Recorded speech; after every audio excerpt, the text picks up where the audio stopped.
Hey lovely sexy hobby people, welcome to today's video, which is going to be Dungeons & Dragons issue 80. This is the final magazine. We get a set of clear and white cloudy dice, and yeah, I think that's it. Don't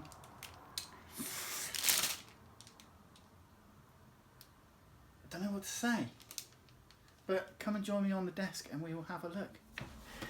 Oh, issue 80, the final issue. It says the final action-packed issue, so we'll wait and see.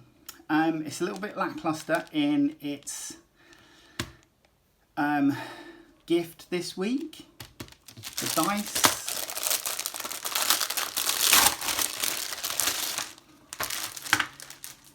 We'll pop those aside. Let's get this out. And let's have a look. So, flavours of fantasy. Choose the right mood for your campaign to create truly unforgettable gaming experience. Dungeons & Dragons is a gateway to countless worlds, but the term fantasy itself encompasses a vast spectrum of genres and tones. Yeah, you know, because you can have high fantasy, you can have science fantasy. Star Wars is very much science fantasy rather than science fiction. There's a lot of mystical powers. Some of their sciencey things, like their faster than light travel, is more fantasy based than actually based on potential scientific grounds, in the same way that perhaps Star Trek is. But yeah, you know, it just depends what your bent is. I'm sure that you could do some form of science fantasy which incorporates dwarves that are massive, like steampunk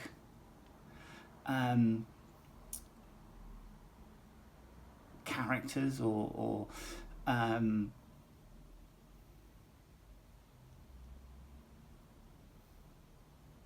elves that use, for example, in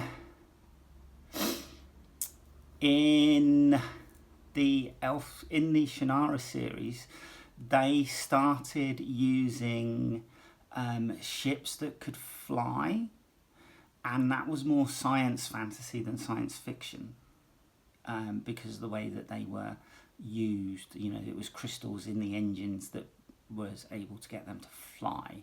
So you would be able to use, say for example, high elves that had access to flying ships. Yeah, when you look at the lightning collectors, Captain Shakespeare in Stardust, his flying ship would be more science fantasy than like fantasy. At least that's the way I kind of like look at it. Dungeons & Dragons is a gateway to countless worlds, but the term fantasy itself encompasses a vast spectrum of genres and tones.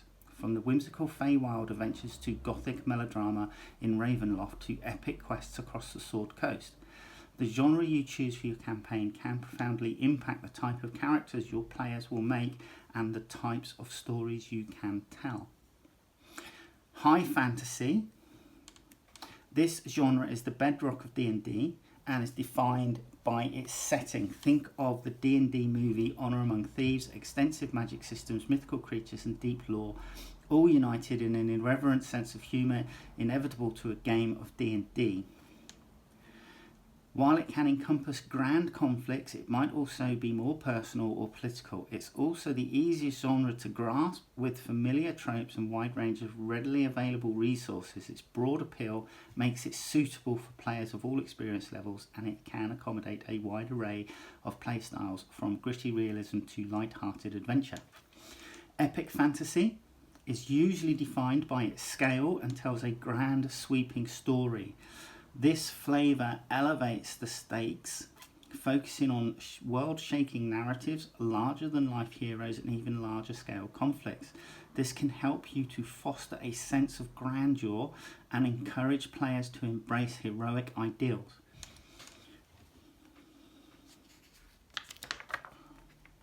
Mystery, intrigue, swashbuckling, sword and sorcery.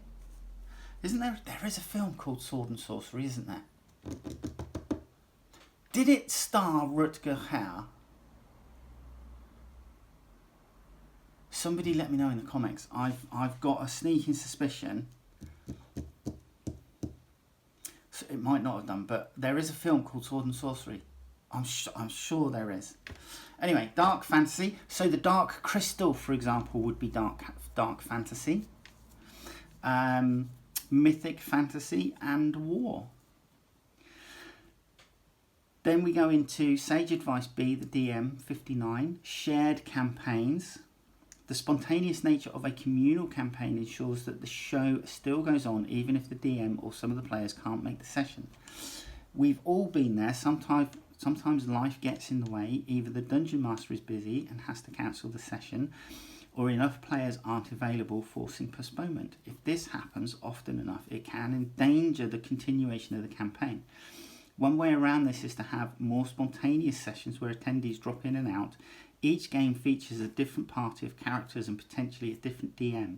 If everyone shows up to play at the same time, multiple DMs ensure that everyone can still take part. Okay? Because people who don't normally play together might end up at the same table using this format, it's a good idea for a shared campaign to establish some ground rules.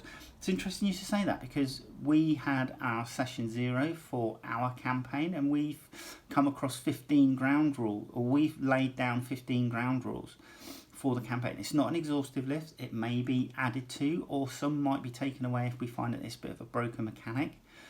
But we've added ground rules. For example, in a ground rule, we've got a ground rule which is if you're taking a health potion yourself, then you can take it as a bonus action. But if you are administering a health potion to somebody else, then that is an action. We also, and I've said it before, but we've put this down into the rules, and that is pop culture references. You know, we keep doing it, and a lot of people just do it without realising. And rather than have the DM, which was our last DM, get shirty about such things, because you wouldn't know because it's medieval times, we just turn around and say pop culture references are allowed because we probably saw the stage play. You know, so we've come up with a set of sort of like campaign rules for ourselves to that everybody gets. You know, we've agreed these campaign rules and everybody gets a copy, and then if they change, they'll be changed, and then the new set printed out and the old set removed. Remember that the most important goal of D&D session is for everyone involved to have fun. As a starting point, participants should consider the following. If the DM makes a ruling you disagree with, don't interrupt the game, but save your criticism for after the session. Let other players speak and allow other players to get attention from the DM. Avoid excessive conversation that is not relevant to the adventure. Try to solve problems of other players out of game by talking to them privately. If that doesn't work, bring the problem to your DM for help. So, designing adventures, standalone, a duration campaign. The adventure must conclude when the session is scheduled to end. Since there's no way to guarantee that the same players and DM will be available. A challenge, you also need to balance combat encounters. That was a big problem with our last DM. She was very much a... so I play a lot of Warhammer 40k, and if somebody is building a very strong army list with all the best possible weapons and stratagems, they're said to be chasing the meta. And our last DM very much chased the meta when it came to designing monsters, to the point that she had to, in almost every encounter, nerf their abilities, or else she would have had a total party kill on every occasion, and that's just not fun. That just breaks the campaign. And it's not fun for us if we are actually dreading, rather than being challenged, if we are dreading because there's like a 99% chance that the monster she's designed this week is actually going to wipe us out. Storyline adventures in a shared campaign are often based around exploration rather than a single overreaching plot. They might focus on discovery and treasury, with location-based adventures working well. So, talks about reaping rewards, and then D&D Adventurers League. What's this? I've not heard of this. Right. The largest shared campaigns are administered by the D&D Adventurers League. You can find groups at local gaming stores, locator.wizards.com, or connect with players on the official D&D Discord. Oh, didn't know there was a Discord. Finding material, even if you're not playing in an official D&D Adventurers League campaign, you can stock your own shared campaign with a plethora of League official adventures intended to be played in a single sitting. Seek these out online on the DM's Guild, dmsguild.com. Be prepared to cut content on the fly to make sure the session ends on time. I don't know if my new DM knows about this. He's not an inexperienced DM, but he's not.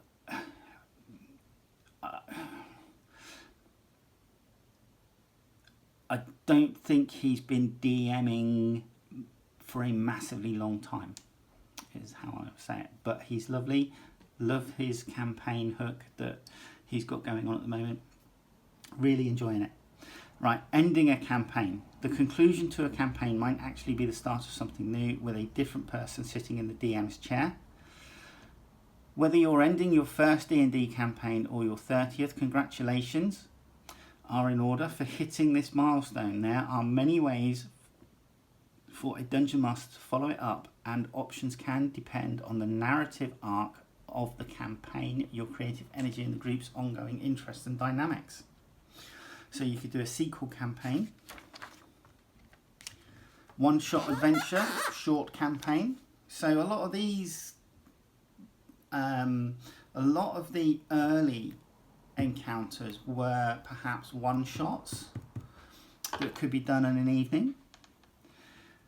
Exploit the timeline, new campaign, new setting, pass the torch, run a shared world campaign, go on a hiatus, take a break, epilogue. And an epilogue could be something along the lines of what happened in The Lord of the Rings, where the hobbits returned back to the Shire, had to fight for the Shire. And then you get the bit where they toddle off to the Grey Havens. So it could just be something like that. Sage Advice C, Spellcasting 19, Spells Glossary. Over the past 80 issues, we've included details for extra spells that can do anything from turning enemies into friends to unleashing chaotic energy. Now you can view all these spells in one handy location. So here you go. And it tells you where to find them. So long as there's no typos, no printing errors, that should be cool. Talking about beyond 5th level, so the characters within the storylines that we've had went up to 5th level, but this now talks about going beyond 5th level.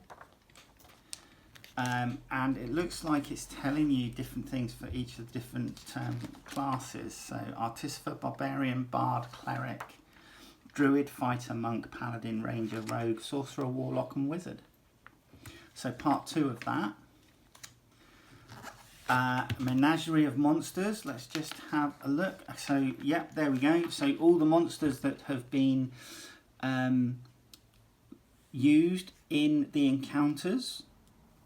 We have a contents, a location list for it, for all the stat blocks. And then we have our final encounter, Laurels and Ashes. This adventure is balanced for 5th level characters, blah, blah, blah. Right, encounter background. After defeating Kraesir and thwarting the magic of the Plague Stone, the characters escaped from the collapsing cocoon of demonic flesh which housed it. In doing so, they have saved Neverwinter from certain doom and circumvented the machinations of Orcus. With a final clatter, every undead reanimated by the power of the demon prince of undeath collapses at once, and any surviving demons flee into the darkness, leaving the city in eerie silence. With the final conflict resolved, the characters can finally celebrate their heroics and mourn their losses. This encounter is divided into two. The first part is the immediate resolution of the previous encounter, in which the party escapes the collapsing cocoon. The second part guides you and the party through the epilogue of the campaign, detailing long-term consequences of the party's choices and actions. So there you go.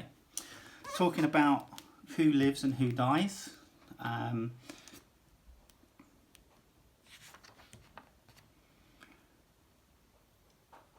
It says here, softening the blow. Characters who have saved up gold from their adventures may have a way to save a few of their fallen friends. All of Neverwinter's gold is being set aside for rebuilding the city, but the characters could set off on a quest to find a cleric powerful enough to cast Raise the Dead or Resurrection on their friends. But they must spend 500 gold pieces for Raise the Dead or 1,000 gold pieces for Resurrection per casting to buy the spell's material components. Quaint celebration. In memory of the fallen. And then we're into the epilogue. Near future, extent of destruction, divine blessing, sprouting hope. A year goes by. Greetings, heroes. If any player characters died, introduce new characters now. And a new threat. And then that is my story. If you wish to continue your adventures with this group of heroes, skip this section. Allow each of the players to summarise the rest of their character's story years into the future. Help them realise and conclude loose ends, whether or not they continue adventuring and how they retire. If a player's character died, instead, continue the tale of the initiative or faction that grows to honour their sacrifice. What changes does it bring to Neverwinter and beyond? Thus end the 80 epic encounters of D&D Adventurer. May your D&D journeys never end, for a new adventure is always just over the hill. Nice. Right, so what have we got? We have got white transparent dice, it says. I call them cloudy because if you look at them, you'll see that obviously it's the white ink or whatever it is that they've popped inside has been swirled around so that they form little clouds. But yeah, actually I quite like the look of these as a set of dice. They're not unpleasant. And the D12 goes for a runner.